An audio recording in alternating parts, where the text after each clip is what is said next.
नमस्कार, जय हिंद। आजचा व्हिडिओ अशा विद्यार्थ्यांसाठी आहे जे आता अंडर ग्रॅज्युएट लेवलची एक्झाम देत आहेत आणि असे काही विद्यार्थी आहेत ज्यांना आत्तापर्यंत सिलेक्शन प्रोसेस माहीत नाही आहे।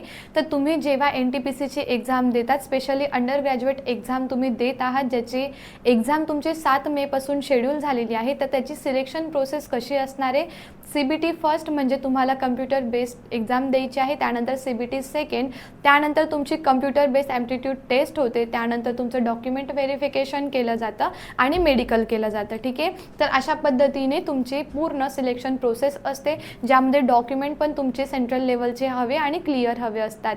तर ह्या एक्झामचा व्यवस्थित अभ्यास करण्यासाठी आपण सुरुवात केलेली आहे लाईव्ह लेक्चरला। दररोज टिक्कर Marathi SSC and railway exam या यूट्यूब चॅनलवरती सामान्य विज्ञानाचं 10 वाजता लाईव्ह लेक्चर असतं।